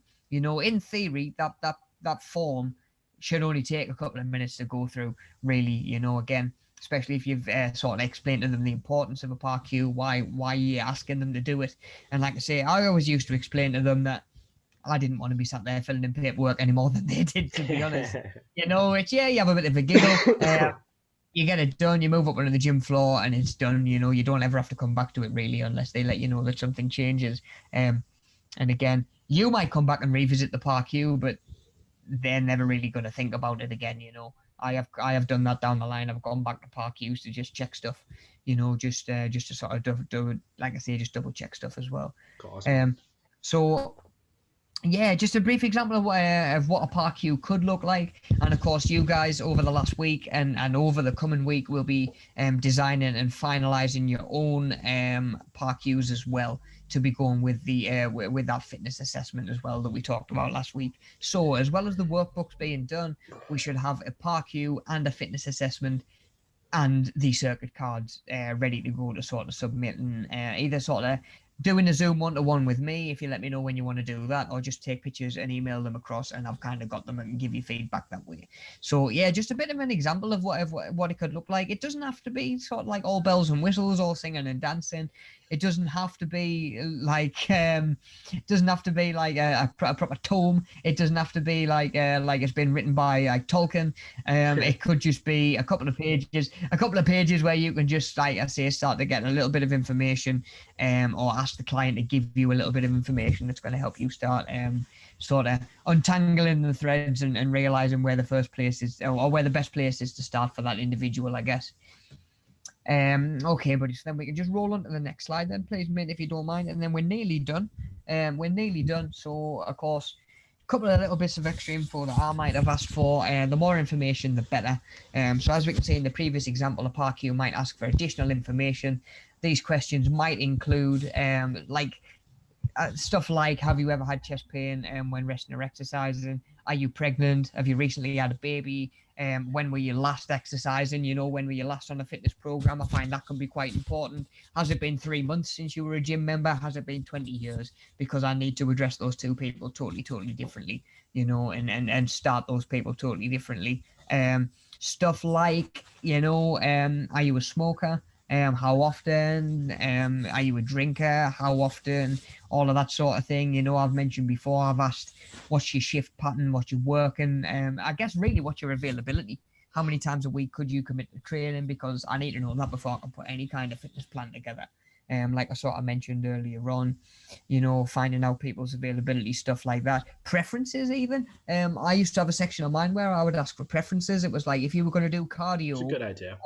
on these machines, rank them in order from favorite to least favorite. So I know if they've put on there that they hate the Stairmaster, and I need them to do some cardio as a warm up that could be any cardio, like it would be daft for me to take them over to the Stairmaster, the machine that I know that they hate the most. Like if all I'm trying to do is raise your heart rate a little bit and get you moving, I can put you on the bit of cardio machine that you like the most, probably, so I can actually make sure that I'm kind of, you're not going to love everything. Not everything is going to sort of fit your preferences. And there's going to be stuff that I ask you to do that you're probably not going to like. That's part of the program as well, but where I can, if I can avoid giving you stuff that you're going to hate doing just for the sake of it, I will do, so again, I might leave a section from there, try and find out people's preferences. Do you prefer sort of kettlebells, dumbbells, anything like that? You can leave a section on there as well, so again, if anybody wants to see the old one that I used to use, I could probably dig it out off an old hard drive or something, just to see what extra bits I used to ask for. But that was probably the most of it. You might ask, again, the quality of people's sleep. On average, how many sleep do they get a night? You might ask how much caffeine they drink every day, that sort of thing. How many meals do they prefer eating a day? Because I'm not going to split your food across 5 meals if you prefer eating 3, or vice versa. So again, there's a lot of room for exploration there, I guess. Obviously, where you can ask questions. Yeah, shoot, bud. It can it stacks with the fitness assessment as well, right? If you are doing one, so it's like you obviously have this, which is going to kind of cover you from like the medical standpoint and so on, in terms of like what's going to be safe and whatnot, but in terms of like overall fitness level and stuff like that, you can kind of do that with the assessment, and then together you can like look at both of the different things, and then kind of have like a good idea of what's going to be optimal for that person, right? Yeah, absolutely, buddy. That hits the nail on the head. Like if you get like anybody in the world, get 2 people, take the PARQ and a fitness assessment, and take the other person and take the fitness and the fitness assessment and the PARQ, put them side by side, they're going to be so different. They're going to be so different. There's no way that they're going to have the same result on both of those things.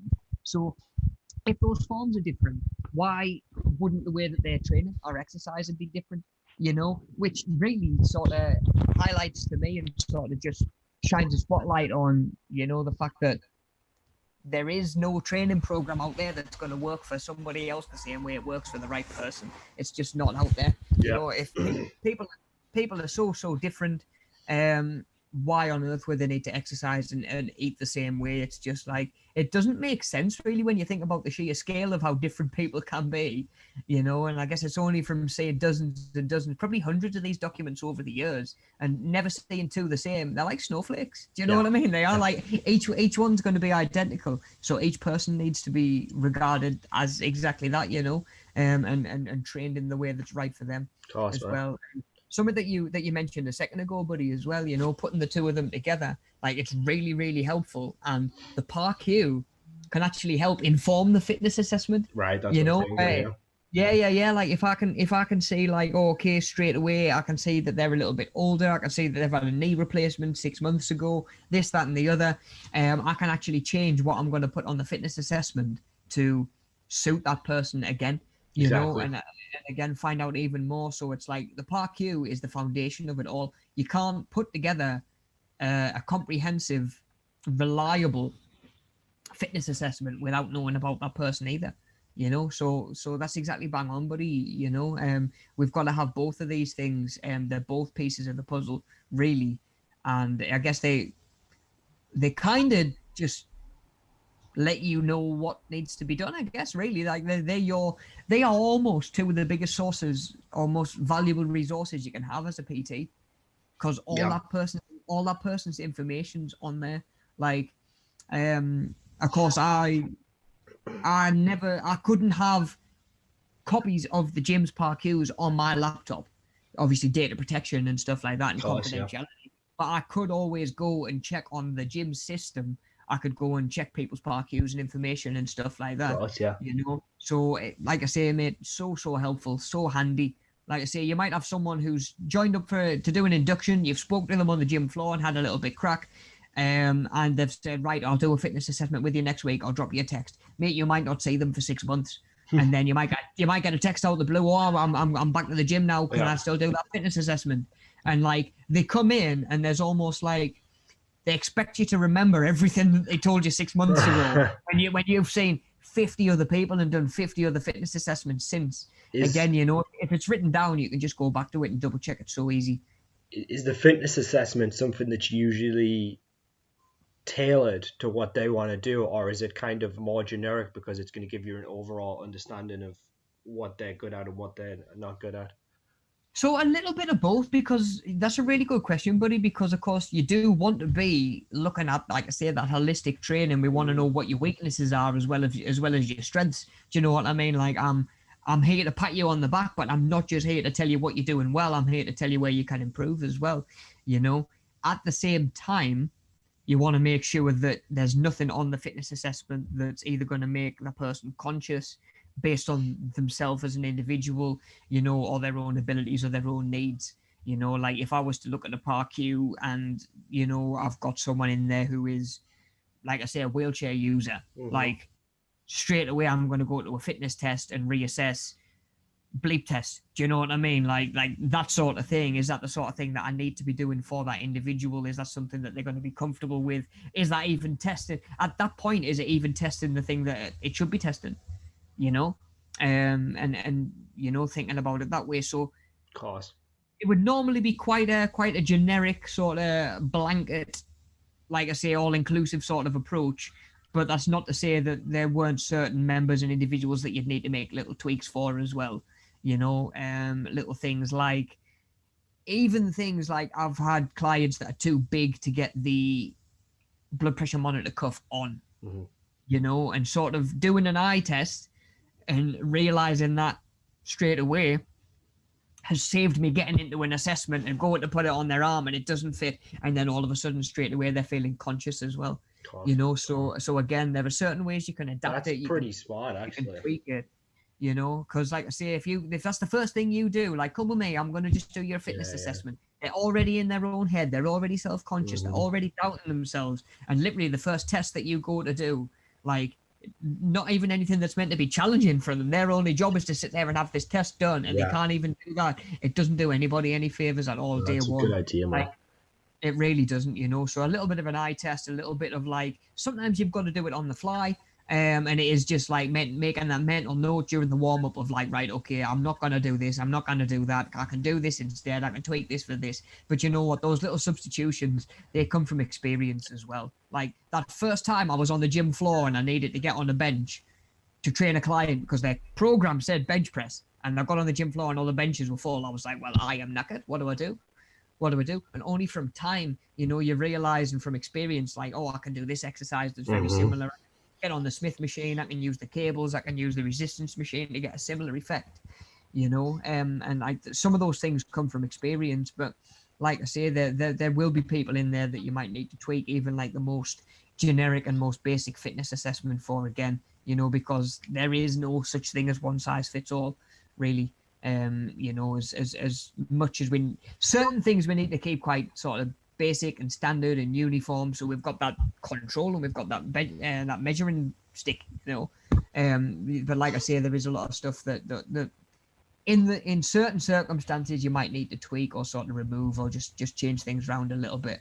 But you know what? The more you do it, certainly I would say the easier that gets. You know, I've gone from like I say, in my first year PT, and like if someone came in and we couldn't do whatever it was on a session plan, I'd be sat trying to scribble it out and change it on the plan and stuff like that. In the end, I would just know in my mind what I was doing. I'd get up onto the gym floor, and if certain machines were free, great. If certain machines were busy, I'd already know what I was going to go and use instead afterwards as well. So again, experience goes a long way, but especially, in fact, you know what, scrub that, because even when you've got experience, these PARQs and these fitness assessments are still going to be two of the biggest tools that you're going to have. Experience will help you adapt to barriers and stuff like that. A lot of barriers are only going to be identified through a PARQ and through fitness tests and ongoing fitness tests as well. That's not just like a fitness test at the start of somebody's training. Can you do it again after 12 weeks, 24 weeks, whatever it might be, and like, again, show them how far they've come as well. If you can do a fitness assessment after 3 months and say to somebody, right, you've absolutely obliterated all of these scores that you got first time round, there's no way they can stand there and say to you, well, I'm not making progress. I'm not going in the direction I want to be. There's a lot of ways you can measure whether people are going in the right direction or not. Like I say, it doesn't all have to be with scales and body fat calipers and stuff like that. It's not just about someone's physical makeup, somebody's body composition. Mate, I've met people that are probably carrying 20-30% body fat more than me that run rings around us. Do you know what I mean? Like, some of the guys that you see who play rugby, they're big guys, they're not exactly shredded, but the cardio fitness on them, like, it's insane. Yeah, like there's no direct thing. There's a fighter called, well, he's retired now, but it was a fighter called Daniel Cormier, who's like, he looks fat if you look at him, but he was a heavyweight champion and light heavyweight champion. And this guy, he can just go and go and go, and it's like, that's it, man. It's like, looks can be deceptive sometimes because his cardio fitness is obviously insane. And it's like, sometimes people just carry more weight, but then the actual like cardiovascular system or whatever might be like pretty solid. Obviously, there, if someone is a lot bigger, there is a good chance that their cardiovascular like fitness will suffer, but at the same time, it's not always going to be the case. You know what I mean? There are some guys who are carrying a bit of fat on them that actually, like, they're still pretty, they can run quite a bit. So, I mean, look at someone like, Tyson Fury, case in point, right? Like, he's got a gut. You look at that guy. If you saw that guy on a beach, you wouldn't be like, that's the heavyweight champion of the world. You would be like, you know what I mean? So you like, wouldn't, and that's it. And that's what I love about Tyson, because he always says as well, like, they asked him about Andy Ruiz, the guy who beat Anthony Joshua, and he said, like, well, what do you think of his performance? And he was like, well, he needs to put some weight back on. And he says, he's too skinny now. He says he needs weight back on to put more, so he's got more size, so his punches are harder. And he says, it's not a bodybuilding contest. He's like, look at me, I've got a big fat belly. And he says that, but it doesn't matter. He says, I'm the best boxer. So it's like, exactly, buddy. They don't necessarily go hand in hand. And you certainly can't make assumptions on somebody's fitness based on their physical appearance. That's for sure. So like I say, there's a lot of stuff out there that makes us different, and there's a lot of stuff out there that sort of looks can be deceiving. Never judge a book by its cover and all of that. Like, sometimes you might only really start to get to know somebody and dispel a couple of misconceptions when you get on the gym floor and see somebody start moving, start exercising and whatever, and hopefully, touch wood, they'll be proving themselves wrong at the same time as well, and sort of eliminating their own self-doubts and stuff like that, because that's a big part of the process as well. That kind of, it's almost like a transformation, isn't it? And when we talk about transformation, I don't just think about it as someone's physical appearance. I think about it as transforming their lifestyle, and hopefully, transforming the way that they view themselves as well, and giving people a little bit more confidence in themselves, and, like I say, a little bit more sort of reassurance, I guess, that the way they are and the way that they are individual and different from everybody else is something to be celebrated, rather than sort of dissed or judged or anything like that. We're all different in a lot of different ways, and like I say, that's just more reason to celebrate, if you ask me. If we were all the same, it'd be boring, mine, wouldn't it? Yeah, I really would, dude.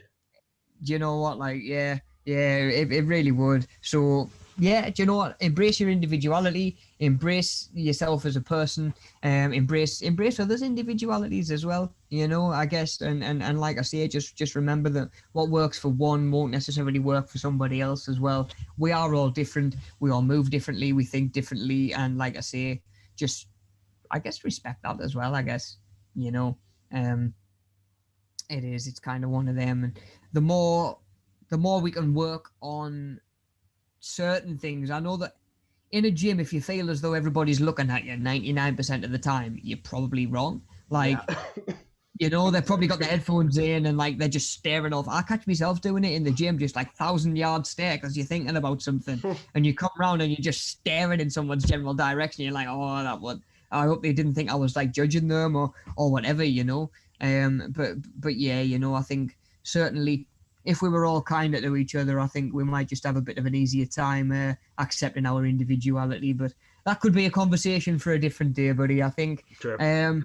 Definitely, mate, definitely. So if you don't mind just rolling onto that last slide then, bud, just for if the guys do want to come back and revisit any of this.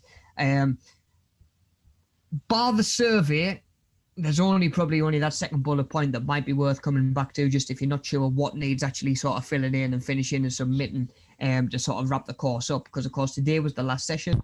So as always, guys, please don't forget to fill in the survey. It doesn't even take 30 seconds, and your feedback's so important to us. It helps, it obviously lets us know what we're doing well, and of course where we can suit you guys even more.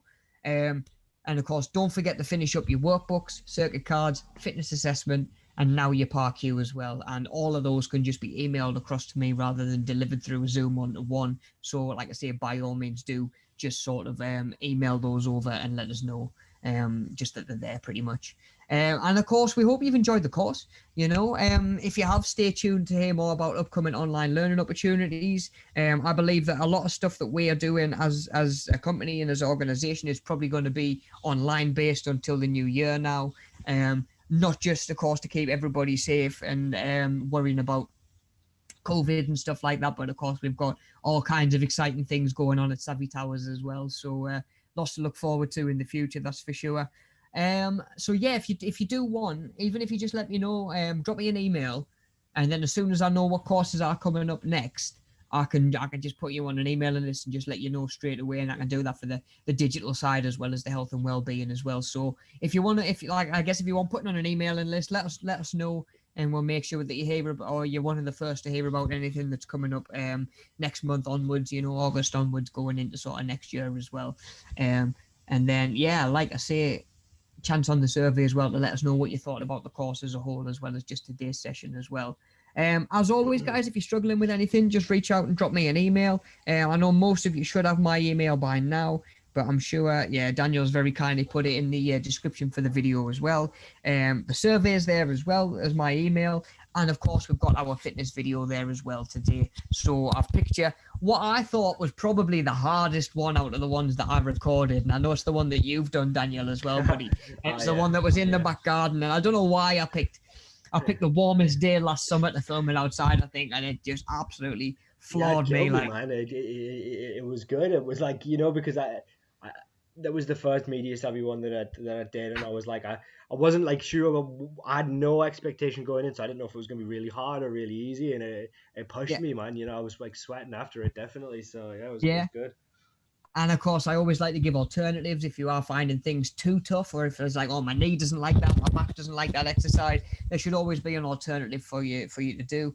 And of course, that link will just take you straight to our playlist now as well. So there's loads of videos on there. Like I say, if you're not feeling doing a full body workout, if you just want to do abs, there's the abs workout on there. If you just want to have a nice stretch, there's a stretching video on there as well. So by all means, check those out. And like I say, just even if you do a couple of weeks, see how you're feeling, you know, use it to sort of keep you active while you're maybe waiting to feel confident to go back to the gym. Maybe you'd like to have your second jab before you're doing certain things again. You know, we're all in a different place with it, you know. So I wanted to make sure that everybody's aware that those fitness videos are there, and there should be enough up there to keep you busy for a couple of weeks at least. Anyway, so yeah, guys, let us know if you do want to hear about any upcoming courses or get booked on anything that is coming up. drop me an email if you need anything, or when you're ready to book a one-to-one Zoom to do any delivery, or just let me know once you've emailed stuff over. Thank you for tuning in, I guess, week on week. Thank you to both Daniel and Hatham for giving me a hand with the streaming side of things. You know, a pleasure as always, buddy, and thank you for jumping on with us this morning, mate. Anytime, mate. No worries at all. Yeah, I hope the rest of 2021 keeps going in the same direction, and you know we're a lot further forward by Christmas than we were last Christmas. You know, I hope post lockdown brings everything that you're hoping for. And I hope we, of course, staying safe, looking after yourself, and looking after the people around you as well. Because, like we say, it doesn't just vanish overnight. So let's just keep being careful, keep doing what we need to do, and like I say, guys, stay safe, look after yourselves, and I'll see you on the next course, if not before. Take care of yourself, guys. All good. Cheers, guys. And yeah, see you guys later.